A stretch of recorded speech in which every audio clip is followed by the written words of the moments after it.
லெவின், நாளைக்கு சண்டே, மாஸுக்கு போகணும். நீ வீட்டுக்கு போய் போன் பார்த்துட்டு இருக்காம சீக்கிரம் தூங்கு. சண்டே மாஸ் கடன் திருநாள், ஓகே? அது தவக்காலம் முடிஞ்சாலும் மிஸ் பண்ணக்கூடாது. பிஷப் தாத்தா, எனக்கு ஒரு டவுட்டு. தவக்காலமும் முடிஞ்சு போச்சு, ஈஸ்டர் நம்ம கொண்டாடிட்டு இருக்கோம். இனிமேட்டுமா நம்ம சண்டே மாசம் பங்கேற்கணும்?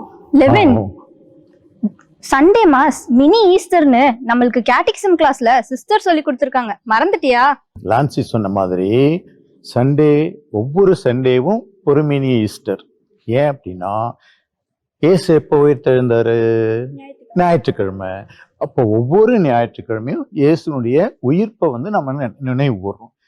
உயிர்ப்பு மட்டும் இல்லை, அதுக்கு முன்னால பெரிய வியாழக்கிழமை நடந்த அந்த நற்கருணை, அப்போ திருப்பலி, அந்த திருப்பலியில முதல் பகுதி, ரெண்டாவது பகுதியில் வர்ற இந்த காணிக்கை, அதெல்லாம் நம்ம கடவுள்கிட்ட கேட்கறது. அப்புறம் திருப்பலியினுடைய அந்த மையப்பகுதியில இயேசுனுடைய இறப்பு, பெரிய வெள்ளிக்கிழமை நடந்த நிகழ்ச்சி. அப்புறம் கடைசியில் நாம நற்கருணை வாங்க போகும்போது அந்த இயேசுனுடைய உயிர். இப்படியாக அந்த திருப்பலி முழுவதிலும் அந்த புனித வாரத்துல நடந்த நிகழ்ச்சிகளை நாம சொல்றோம். சிறப்பாக ஞாயிற்றுக்கிழமை இயேசு உயிர்த்த நாள். அதனால்தான் திருச்சபை என்ன சொல்லியிருக்கு?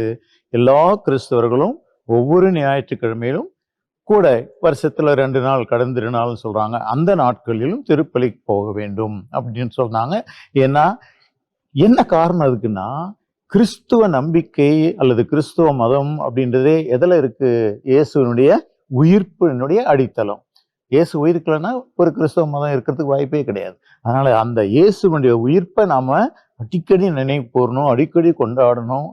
அதோட அந்த உயிர்ப்பு அனுபவத்தோட நம்ம வாழணுன்றதுக்காக தான் ஒவ்வொரு ஞாயிற்றுக்கிழமும் திருப்பலி போறோம். அப்ப இனிமேட்டு ஞாயிறு திருப்பலியை மிஸ் பண்ணவே கூடாது. சரிங்களா? செய்வோம் தாத்தா. God bless you.